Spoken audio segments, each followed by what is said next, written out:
Welcome back, everyone. For today's video, let's talk about how and when to cross the enemy's territory in chess. It's a very simple method on how to attack and when to defend, how to defend. Let's get into this example. We're gonna get a Caro-Kann defense, and the first thing, we just develop the pieces. The two white knights are out. Then we have these straight-up bishops. Everything is normal. Now we get this e4. We take this pawn in the center, and there's gonna be a trade of pieces. Okay, so bishop to e7, bishop takes on f6, and now we want to stop here and count material. I came up with this rule. Feel free to follow this rule at your own discretion, but it's the rule of 23. So if we count material, we're gonna have 23 points. The same thing for white. They have 23 points. And so far, they only cross territory to trade pieces. So that is going to be another tip. We will see an example later. But here, the rule of 23 is that is safe. That is going to be much safer to cross into enemy's territory. Okay, they castle, knight to e5. Okay, now they're breaking in. Bishop to g5, giving a check. King has to move. f6, kicking out the knight. Knight to f3. Bishop to h6, and they launched the pawn. So I felt my bishop was going to get trapped. Let's cross into enemy territory. There is no issue here. I can always go back. I am not hanging any piece. So they keep launching the pawns. Queen centralizes. Now they push g5. I go with f5. Okay. So they relocate. We're gonna relocate the rooks. The knight now has this kind of outpost, c4, and again I cross into enemy's territory once I see my queen being pressured, and there is no problem here. Nobody's putting pressure on this queen. Maybe they can always play something like this, but I can always squeeze in or move it, right? So sorry. Then they offer this trade of queens. Perfect, no issue. My bishop has to be better up against the knight in this position. And a few moves later, I'm gonna trade rooks, and I will infiltrate this position. So follow the rule of 23. Once you have 23 points of material, then it's gonna be much safer to cross into enemy's territory. Okay, second tip I have for you is when your piece cannot be kicked out. So I already skipped the boring moves, the developing moves, and we're gonna get bishop to d3, knight to b6, castle, okay, queen c2, h6, a4, bishop to d7, bishop to e4. See how nobody's really crossing into enemy's territory. Now bishop to c6, I take the pawn. So that is one moment to do it when you're trading. And here I'm doubling up the pawns. I have a very clear strategy, which is I'm going to put the knight. So first I kick out his knight, but I'm gonna put my knight on this outpost, and then they can never kick out my knight, ever.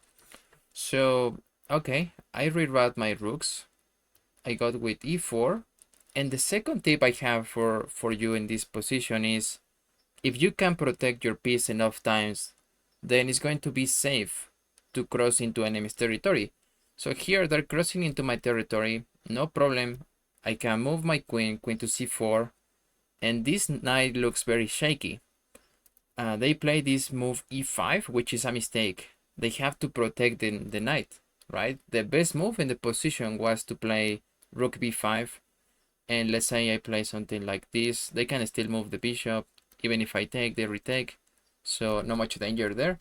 And they can always reroute the other rook in case I happen to play this move, right? I happen to play rook a4, putting pressure on this. Okay, they can defend twice. So if you can protect your piece enough times, then it's safe to cross into enemy's territory. It's still shaky, right? The whole game is now around this piece, and it's not very good for black, but it's still playable. You might have this question, hey, what about the openings where you're developing your bishop, for example? Here, the purpose many times is to trade pieces or just to pin a piece, right? They cannot move the knight. So that's very good, very acceptable, no problem into crossing the enemy's territory. Now, let's go with this example where they're gonna castle short, right? Sorry, they're gonna long castle. And now I wanna trade the knight because they're gonna have to double the pawns. So this is perfectly fine. And I actually went for the same side castling. Alright. And they cross into this territory, making this sacrifice, but it just doesn't work. Doesn't work after I take. I offer this trade of queens, and they have to go back. The game continues. I'm gonna fast forward a few moves. Now they go to c4. Okay, now this is the only moment where I crossed into enemy's territory. A queen to b4, which is not even the best move, but I'm putting pressure on the knight, right? They're gonna have to defend or move it. They move the knight, and I can actually just take here, just take. But I offer this trade of queens, and my opponent forgot that my queen can move, and they just blunder the queen. So yeah, it was a bit of luck as well, but they never cross into enemy's territory. You don't have to do that. Just be patient, and good things are gonna happen. The next tip goes without saying, but anytime your opponent is crossing into your territory, find a way to kick out their pieces. So here f3 is almost an automatic response. Okay, bishop goes to h5, knight to e6. So I am crossing into enemy's territory. First off, nobody's attacking it here. It's safe for now, but my objective is to win material. So this is what I want to do. They reroute the rook, possibly wanting to move the knight somewhere and then attack my knight, which seems to be unprotected. Now I will go with a g4, bishop to b7, and I actually failed to capitalize on my own idea. My own idea was to push this pawn. So if they take, now I can win this pawn over here, forking the two rooks, and they kind of will have to take. Okay, so that will be the best move in the position, but I didn't go for that. It's those moments where you forget your own idea. And so what happens if they just take? If you're wondering, well, the knight is hanging. If they just take, okay, I can just take the knight, and if they take back, so this pawn is hanging. You have the bishop pair, so it's about equal. Don't get me wrong, but it's still very, very playable for white. Okay, so the game continues. Knight to d4. I have to retreat my piece. I still have a safe space, a safe place to put my knight. This is not the best move, but it's not immediately losing, right? So always have a safe move to retreat your pieces, especially when you were crossing into the enemy's territory.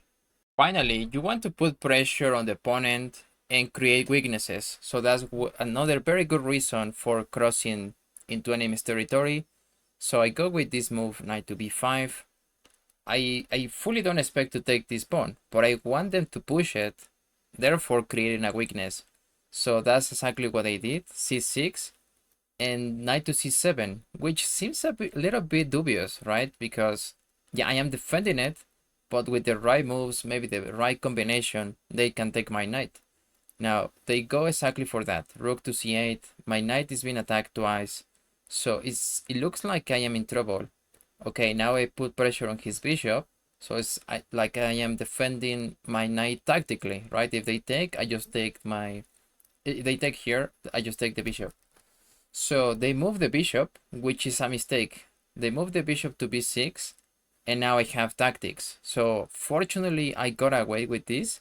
I move my knight to d5, and then they move the bishop, so I can just take the rook. It was an easy win after this. But yeah, anytime you can create weaknesses by just jumping one piece. Also important to mention, you always want to cross at most two pieces. That's gonna be even riskier, but just one piece. You only need one piece on the attack to provoke these kind of weaknesses. See, all the chaos are created with one weakness. And something important to notice in this position, I want to play on this side of the board. Yeah, all the targets are on this side of the board. I have no targets here. So my bishop is pointing to this diagonal, and now I can get in with my knight. So the only problem was this bishop that is really annoying. I cannot put my rook here. So, okay. All right. Thanks for watching, everyone. Please comment, like, and subscribe, and I will see you in the next one. Take care.